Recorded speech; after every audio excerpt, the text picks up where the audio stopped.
Nothing contained in this videocast is intended to encourage the use of illegal substances. This videocast represents only the opinions of the host and their guests and should not be taken as medical or legal advice. In no way does listening, reading, corresponding, or interacting on social media with our content establish a doctor-patient or legal relationship. The content here is intended to share thoughts and opinions and foster constructive discussion. Please consult your healthcare professional for any medical questions concerning cannabis. The views expressed by hosts and guests on this videocast are not necessarily the views of Global Cannabis Times or any other company with which the hosts and guests are associated. Welcome, everybody, to another episode of Going Global, a global Cannabis Times videocast that looks to act as the eyes and ears on the ground in emerging worldwide cannabis industries. I'm Tom Adams, and I'm here with Ryan Fingerhut and Jonathan Perot. Ryan from Global Go and Jonathan from Zuber Lawler. And we're here to talk about the emerging opportunities to get licensed and go into business in states around the country at a really interesting time for the industry, because the limits of legal cannabis growth have really kind of raised their ugly head, shall we say, at least for now, as it's become clear last year with many of the adult use markets that have been around for a while, California, Colorado, Oregon, Washington, and Nevada, all showing actual spending declines for the very first time. And the national market only growing at 2%, according to BDSA, 1%, according to Brightfield Group. So, as we pointed out in the February edition of Global Cannabis Times, though, only 41% of cannabis consumers lived in existing adult use states at the beginning of 2022. That's about 10 million adults. So by 2027, that should be more than triple that amount to about 35 million adults. So there's plenty of growth ahead for legal cannabis, whether regulators in existing states get serious about replacing the illicit market or not, and take the shackles off the legal markets there. Because really, the biggest growth and the best margins have always been in newly opening markets. And there's going to be a wide range of licensing activity for new markets this year. Some of these will be adult use opportunities, as 6 million cannabis consuming adults get access to legal weed for the first time in 2023. But there'll also be plenty of opportunity in large medical only states too. And so I wanted to start things off by asking each of you guys to, where do you see the most interest from existing clients and new clients coming to you with hopes that you can help them get licensed in new states? Brian, why don't you start? Yeah, we're getting a number of interest from our clients, primarily around the states of Florida and New York, because those are, well, one, those are two of the biggest ticket item states between population and population density and wherewithal of their citizens. Those are also probably the biggest states when it comes to what the opportunities are open for in cannabis this year. There's a few other states that are licensing, with the exception of Texas, though. Most of those states are only allowing for some type of social equity applicant and or some type of applicant who already has some type of licensing in the state already. So with the exception of Texas, Florida and New York are definitely the biggest opportunities happening in 2023 in the cannabis industry for a new entrepreneur or an entrepreneur who's looking to expand their business into a new jurisdiction. And Texas, frankly, has a lot of question marks around the opportunity there, which is why I don't think we're seeing the level of interest that state otherwise would get. Indeed. Well, we'll get to each of them in turn. Where are you seeing the most interest from clients? John? Definitely New York. I mean, maybe it's by the way, Ryan, thank you for agreeing to match with me, going twinsies, it's great. I should have, shaved the rest of my beard to really go for it. But certainly New York. All right. And I think perhaps it's a function of, being here and, the network that we have here, but just in general, right? There's only one New York. This is the financial and media capital of the world. And that only goes online once. So that's where a ton of the interest has been, but also a lot of interest in New Jersey, which is still, accepting applications, it's right next door. So I think that there has been a ton of interest in those two particular states. But yeah, I mean, Florida, any news in relation to Florida, with the new application round is big news. And then, I think that's by far where the most interest is. Okay, well, let's start with Florida. Here we have the largest medical only market in the country, about $2 billion in 2022. What else makes this, besides size, an attractive licensing opportunity, Ryan? Well, Florida is a very unique jurisdiction in that it is one has a very high barrier to entry. There are currently only 22 licensed entities in the entire state of Florida. Add to that the fact that of those 22 MMTCs, medical marijuana treatment centers is what they're called here. Add to that fact that actually only half of them are really operating with any type of scale at all. And you'll realize that the people who are currently licensed here in Florida and are actually moving forward are doing very, very well for themselves. Now, Florida's got a few other things that makes them very unique. One of that is that they're fully vertically integrated. They're required to be. There's a couple states that have that as well, but one of the things that's unique to Florida is there is no wholesale market in this state other than for emergency reasons. Whatever is sold at a Trulieve dispensary, as an example, is going to be grown by Trulieve. It's going to be manufactured by Trulieve if it's a manufactured product. It's going to be distributed by Trulieve to that dispensing center or to the patient if it's a delivered product. So that means that every single entity that operates in this state is, generally speaking, supposed to be operating at a very large scale. Another wrinkle that makes Florida extremely attractive for those who can afford to play in this state, which does have, like I said, a very high barrier to entry. A license in the state of Florida, unlike most other states, at least any of the ones I can think of right now, is not a license that's tied to a single piece of real estate. It's not a license that's tied to a single facility. If you win an MMTC license in the state of Florida, you have an unlimited capacity to cultivate, to manufacture, and to dispense. Basically, the market dictates the size of your facility. And with over 700,000 patients in actively purchasing and using medical marijuana in this state as of, I believe, just a week ago, that's a very, very lucrative opportunity. Beyond the situation today in Florida, this is kind of one of the real prizes in the long term, isn't it, Ryan? It is. And I think it's specifically because of what I mentioned there with the vertical integration and the extreme scale that you can potentially get up to here in Florida.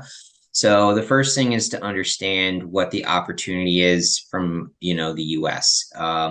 Once federal legalization happens, when it eventually happens here in the US, Florida is the only state that allows anybody to really operate at large capacity.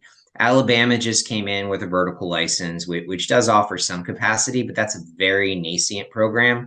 Just getting started. Those licenses haven't come out. And frankly, as I mentioned, Florida can go way, way above those cultivation caps that Alabama has put in place.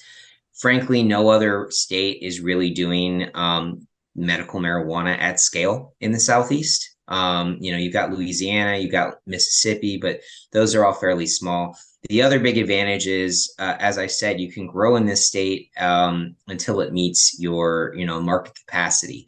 Well, Florida has a large number of patients, many of whom are affluent and who are purchasing medical cannabis on large scale. So unlike a lot of other states, where a lot of people have gone in, purchased a medical marijuana license or won a medical marijuana license and are basically losing money treading water or hoping for first mover advantage when adult use comes in or when the medical regulations relax a bit. In Florida, you can make profit from day one almost.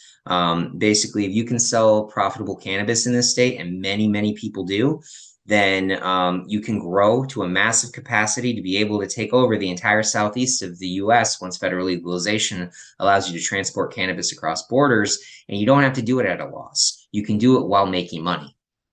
The second reason that Florida is a really great place to be set up for the future of federal legalization is the fact that Florida is the gateway to South America and the Caribbean when it comes to trade. Many products from South America flow into Florida ports. Many products from America flow out of Florida ports to the Caribbean, to South America. We've already seen, as a good for instance, in Mexico with California, that US cannabis commands a premium and is actually highly desired by the locals there. I would predict that we'll probably see something similar to that when federal legalization actually allows us to legally move that cannabis across borders, in which case being a Florida-based company is going to have huge advantages to being able to ship your cannabis into international markets. And that's without even addressing the fact that because of its large capacity and its presence here on the East Coast, there's also the European medical markets, which is the second most affluent medical market in the world, that we will be able to easily ship to. So Florida is a really, really great place to do business currently.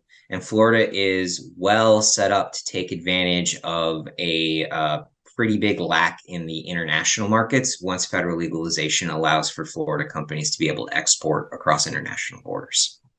All right, cool. Yeah, and with about 2 million adult cannabis consumers in the state in 2025 is our forecast, more even than New York. At say Massachusetts or Michigan, like $2,000 a year, we're talking about a $6 billion market. So, well, that's actually one of the tricks here to Florida. We don't require residency to be a medical patient. You only have to basically reside here for a month or more to grab those snowbirds. So, in fact, probably one of the reasons that Florida is going to have such a high medical patients is because a lot of those New Yorkers are going to be coming down here for vacation. They're going to be coming down here to winter, and they'll be prevailing upon the Florida medical marijuana system. Yeah, well, and then once adult use, a lot of them are moving down there to retire as well. So, yeah, it's a destination market at this point for a lot of reasons.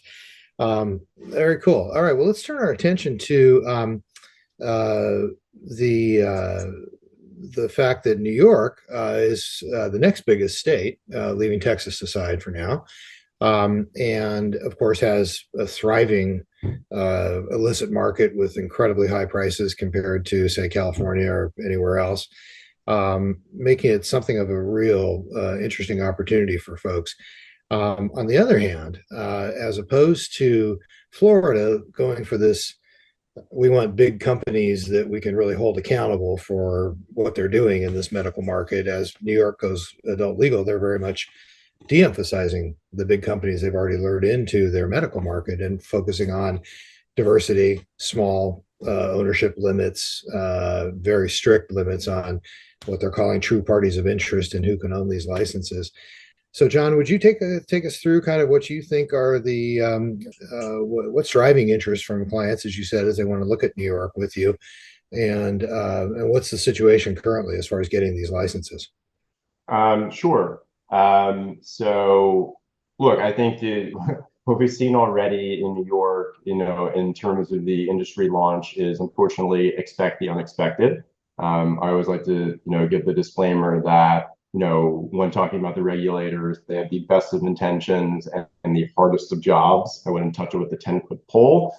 So with that, caveat, getting into what we're seeing so far here in New York is concerning in a lot of respects, and frankly, very kind of difficult to navigate. If only you could find experienced, attorneys and consultants somewhere, to help. So look, I've been covering all of the news in the industry in the podcast, the Cannabis Last Week podcast. One thing that just jumped out at me about New York, and I think it's a good illustrative example, is, with these conditional retail programs, right? So first off, incredibly specific criteria in order to qualify for this, highly restrictive guidelines and rules relating to where you could raise money from that tie your hands, and the level of transparency that the regulators can get to in terms of looking at what's going on behind the scenes and who's funding and controlling something. Not just that, right? But after having a 1-month application window for conditional retail applications and closing that window, they pulled the rug out from under people twice in major ways. First one being, there was this, completely unique program with this idea that there was going to be this $200 million fund that was going to help, essentially there's going to be loans to people who win these licenses, and that the state using the fund would be finding the actual location for the dispensaries and helping with the build out, only for there to be, accusations relating to some, issues with selecting who they did to run that fund. And then ultimately, the revelation after a lot of pushing by my, Mara muckraking friend and White Cannabis Insider, Brad Racino, that there actually was not anything in the fund. And so they, right, to follow through, it seems like, on political promises from the governor who's facing an election to open something by the end of 2022, made the first major change and said, oh, hey, if you get handed one of these conditional licenses, you could use your own property. All right, that's one, right? The second major change that they just announced not too long ago was they doubled the number of these licenses that they're going to hand out. So 900 applications approximately went in, and they're, with the intention of handing out 150 that would be tied to this fund and properties. And they decided to double that to 300 because I guess the terminology used by some of the regulators was just like, we were pleasantly surprised to find out that these parties had enough money to actually finance their own properties. And so we're just going to, in terms of getting this up and going, we're going to take this good news and hand out another 150 license applications that people might have applied for if they known, But what's the result? You have a 1/3 shot at a potentially very valuable license, one of the first dispensaries opening up in New York, if they could get their act together in other respects. And you alluded to it earlier, the very, very strong illicit market that's already, a multi-billion-dollar market in New York. Well, that's already out there. The new addition to the complications is that, anytime, as we covered in the podcast, the gap between the signing of the decriminalization law and the actual launch of the adult use sales and program is just rife for the illicit market. And that's manifested itself specifically in New York with official, tally is 1,400 stores in New York City alone selling, pretending effectively, saying that they, operate under a loophole, selling marijuana products. And just sitting there compromising the potential for the actual legitimately licensed conditional retail stores. There are only 4 of those open so far, and they have 1,400 competitors. And so a very important thing that's going on in New York right now is the regulators are trying, increasingly, I guess, aggressive tactics and different maneuvers to knock that 1,400 number down. Most recently, and probably most effective, going after the landlords who are renting to these people that may seem like they're legal but aren't. And so I think they sent out 400 letters, last count that I covered in the podcast stats. And so adding on to that, what I'll say is for the big players, the MSOs, the guys who came in and paid some of them hundreds of millions of dollars to acquire one of the, I believe, 10 medical vertical licenses in New York, really the regulators do not prioritize them outside of asking for each of them to contribute $20 million a pop towards that $150 million fund that, as I said, doesn't have a dollar in it because, 3 of those MSOs that had an opportunity to exited out of deals tied to New York in the past, I would say 3 to 4 months, because of, you also alluded to, there is, for these folks crossing over from medical to retail, manifested the disdain for them. There's a multi-year gap before they could actually sell in the adult use market. So there is this principle running through everything in New York that is about kind of helping the right people, the little guys, and that's in the conditional retail. That's in handing hemp farmers the right to be the first grows, and the hemp processors the right to be the first processors making manufactured products, to the entire attitude with MSOs and the medical license holders, and then also in the regulations themselves and these crazy restrictions, like specifically for retail, that someone who is a true party of interest in retail can't own, or be a TPI any piece of a license in another state in the entire vertical chain, right? Like you can't be a TPI and a New York retail license. And wait, I need to make a big caveat here. Right now, where we are at the time of recording, the public comment period on the proposed regs has, ended. And so right now, the regulators are potentially revising based on the hundreds of comments that it received. So some of the stuff that we discuss is subject still to change. And regulators have shown the capacity to change, sometimes after they should. And yet, there is also some things that resulted in litigation, like the litigation that currently has an injunction to them handing out conditional retail licenses in 5 regions, including most notably Brooklyn. And so, frankly, I would be shocked if there wasn't more regulation about the regulators moving the goalposts repeatedly. But that is enough verbal diarrhea or logorrhea about New York. If you have any Those are all Well, critical points. Yeah. Go ahead, yeah, Brian. if I could just follow up there, Tom, because I think that this point should also be made. Um, this instability that we're kind of seeing from the regulator, maybe not instability, but these kind of short changes, that's just not a problem for the MSO. That's just not a problem for larger businesses. That's a major problem for these smaller social equity type businesses. Social equity is all good. But at the end of the day, this is still going to be a capital market. These social equity people need funding, as we're seeing in, say, Illinois, where social equity applicants are unable to find funding or financing. That's going to potentially happen here with these card and other conditional and other social equity applicants if investors feel that there's too much instability in the market. This is already a high risk, high reward type of industry because there's so much lacking knowledge. For the regulator to then create more instability by changing the rules with little to no notice unexpectedly creates even more instability and makes investors and the people that these social equity applicants are going to need to go to for funding very nervous. We've already seen just in the last week a few typical investors back away from New York because of the recent doubling of the card licenses and how unexpected that was, and what does that mean about whether or not you can depend on a pro forma from one of these social equity applicants. Yeah, I mean, I agree 100% with that. And what I'll say also is, yes, I've had some of the biggest multi-state brands just say, like, we're going to sit this one out for a while due to that instability. But the interesting thing about some of the instability is that it has played out in ways that are ultimately positive, like the not having to take the DASNY, the state supplied properties. And the other thing that I just reported on the podcast this specific week is, right,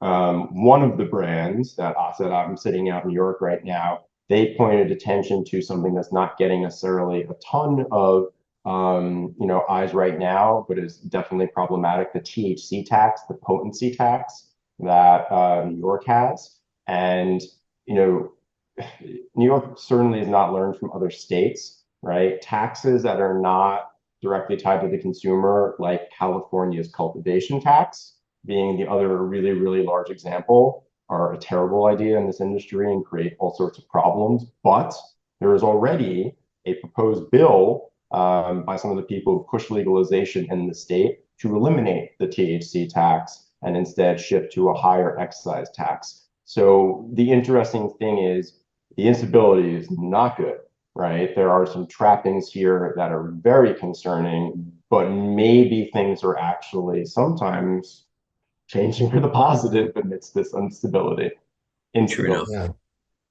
Yeah, it sounds like it almost couldn't get worse through some changes. So we'll see what comes down the pike. And I guess the other macro issue here is that whatever happens, it seems like this is going to be one of the few states where there are going to be serious impediments put in front of major multi-state operators to own the market, as they have so effectively done in so many states at this point. And therefore, yes, the funding is not going to be there because they put a flat 10% interest rate on what the card fund could charge the card licensees. And of course, no investor is interested in that with interest rates going through the roof currently, especially for cannabis investments. And then the doubling of the licenses. But let's face it, there was going to be more than 150 stores in New York or 175 stores in New York someday. So that shouldn't change everybody's calculus too much. But one thing that won't change, it appears, is the absolute determination by regulators to not allow the major players, to the tune of blocking them from selling adult use cannabis in their existing stores for 3 years, right? And then the true party of interest requirements that I think make it almost impossible for other major players that don't have those grandfathered in licenses to have some retail to come in and have retail in New York. So it just seems like, as you said, Jonathan, there's a lot of downside to the uncertainty, but the fundamental facts are seemingly that New York is huge and will be set up for small entrepreneurs to take a shot at it and have a reasonable shot. Am I missing something there? No, I think that the long-term potential of New York is very, very large. I think it's, shown by the size of its current illicit market.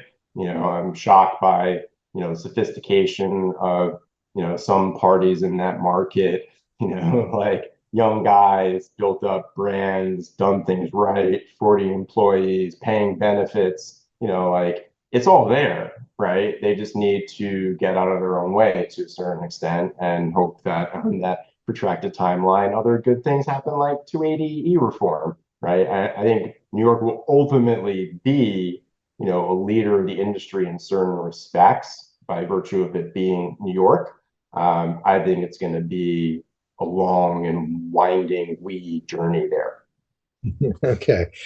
All right. Well, great. Well, let's look at some of the other opportunities because we just have a limited amount of time, of course. And there's a bunch of states that have just gotten open and do have some licensing opportunities. Probably the biggest of them, Missouri, right at this point. It's taking care of its medical licensees as opposed to New York, who is kind of sticking it to them in the sense that only they will be granted licenses to sell or have been granted licenses to sell so far. Ryan, tell us a little bit about Missouri. How many are there operators there, and what's the licensing situation going forward? So currently there are 63 cultivation licenses, 204 dispensing licenses, and 84 manufacturing licenses that are eligible for conversion in the state of Missouri. When I say that, and I actually believe the conversion license period is already ended as of the date of this recording. What that means is Missouri is giving their medical providers first crack at moving forward with doing those same operations in the state on the adult use side. They've also moved forward with a bill a approval process for people to be able to grow personal use plants at small amounts. I can't remember, it's 2 or 3 plants at a time.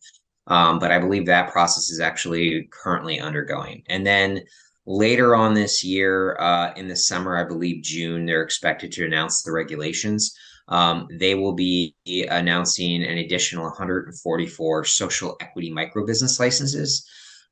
These will be licenses that will basically be for those who qualify as social equity applicants, which I believe is tied to both income level as well as neighborhood, but please don't hold me to that. But basically 144 social equity qualified applicants will be able to come in and get new licenses and start a new adult use market. Now, what's really interesting about the way that Missouri is doing this, the medical market and the adult use market and the micro business social equity market are not supposed to cross over. So by that, I mean adult use providers who were originally medical providers will have one system where they can buy and sell, wholesale to each other, stock their dispensaries with those products, and then sell to, adult use consumers. The social equity micro businesses will also be able to have a wholesale market, but they'll only be able to buy and sell to each other. They won't be able to sell or purchase from the current medical licensed, soon to be adult use licensed providers. That's very unique. We've seen in a couple of states, Michigan, California is a good for instance, parallel adult use medical markets, but never parallel adult use markets. Second, even in those states where they did have parallel markets, there is usually some ability to have crossover of product, at least at the cultivation level. That isn't currently what's on the books in Missouri. Now, that may change. I kind of think that that is really kind of hamstringing both markets. But currently, that is the way that Missouri has it rolling out. So it'll be well, that's the great thing about the 50 states, right? We're a pressure cooker of ideas, and Missouri is definitely coming up with a unique one. Yeah, and John, why don't you take a crack if you could in the few minutes we have left in New Jersey, probably the next biggest opportunity for Florida and New York. What's going on there? New Jersey is everything that New York could have been. Not kidding. I think I think that there have been hiccups in terms of New Jersey's launch in some ways, and the quirks that they did in terms of these conditional licenses that they handed out, seemingly to try and benefit parties with not as many, resources, to get something in, get rubber stamped, and then worry about the property and the money and the municipal approval. And unfortunately, what we're running into there is New Jersey is the densest state in the U.S. And so, like my, good friend, Colby Piper, like a real estate broker, like he's a very popular guy right now because there's just not enough places to put some of these things, especially when you're talking about the types that, that jurisdictions could opt out of, like, say retail, or just cap the number of retail that they want there. And so I think that there's certainly hiccups in the launch, but I think that in a lot of extents, it's it's not a bad launch, really, in terms of how they're rolling things out. But we are still early goings in terms of the first people awarded licenses in this adult use round starting to operate. And, the MSOs who own the vertical medical in New Jersey's played out the way that they typically intend it to, in the sense that they got to cross over to adult use to get those sales started quickly. And so they have their early mover advantage. They, built out their cultivation facilities as big as they can, right? So they could make wholesale plays too. And so I think that's kind of, where we're sitting right now. And I do think that it's nice that, New Jersey has had its own goals in terms of, helping people who are impacted by the war on drugs in certain communities in that respect. And I think that the stats, bear that out, but sometimes, crossing over from a conditional license, and getting financing and checking these other boxes can still be impediments practically along the way, unfortunately. And that's, kind of where we are. But I mean, I think that, Yeah. Yeah, you said the stats bear it out. In fact, BDSA's got a $220 million medical market last year, with just a partial year of adult use, reaching almost 600 million bucks in 2022. So it does seem to be one of the cleanest launches. Again, by letting the existing players go for it and add more. Um, looking just kind of at the broader landscape, Rhode Island, Connecticut, and behind them, Virginia, Maryland. Let's limit it to just those, because those are real markets. Maryland jumps out. Maryland jumps out as, of those markets. Virginia is going to already have setbacks because of this crazy unique circumstance where Democrats, legalized it legislatively, and then Republicans got elected, to take over two of the three prongs of the government there, and already setbacks. Connecticut's smaller quirks. Why does a social equity license there cost $3 million? Thereby requiring a partnership with a very, heavily resourced facility. But Maryland is interesting. It's got a solid medical program. And, right now they're moving forward with the legislation that's going to actually launch the adult use market. And it's being fought over and looked at very specifically, but it's definitely a promising market. And then real quick, going a little further south, you had brought up in a recent conversation, North Carolina has got some interesting rumbles breaking It's still early goings, Yeah. right? But it's, medical is passed in the state Senate. I believe there's a governor waiting that's okay with it. And the problem has been the state House, where the head of the state House, a Republican, as of last year, was giving quotes like kind of the not over my dead body variety. And magically post-November election, where it's still Republican controlled the House, but he said, a comment about the makeup, that it could be more favorable there because some of the people coming along are younger and there's just generationally a different attitude with respect to it, that he's focusing on that rather than his own personal issues with it. And the constructs of it are interesting in terms of 10 medical licenses that are going to be handed out with 8 dispensaries per, which is just, just succulent morsel to the MSOs and the big players in the industry in terms of how it's constructed. So interesting progress there, possibly. Yeah, I mean, it's been decades since I started speculating about when legal cannabis would come to America, and my first thought was it's a generational thing. We're going to have to let the older generation move along, and each generation will be more and more liberal about it.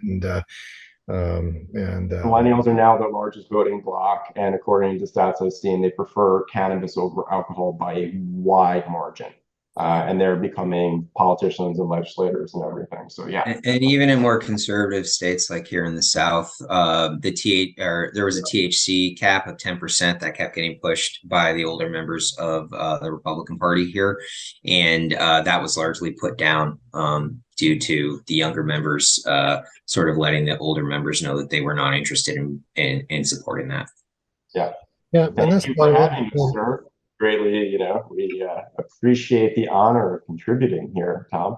Yeah, no, it's been great to have you guys, and again, to close on that promising note of really being only about a third of the way to getting adult use access to the existing cannabis consuming base, and the knowledge that in every state that's gone legal so far, that consumer base has expanded. So it's really just a matter of getting through these licensing hurdles to get the market opened up. So thanks for your insights into what's going on this year in the licensing of new cannabis states. Thanks, gents.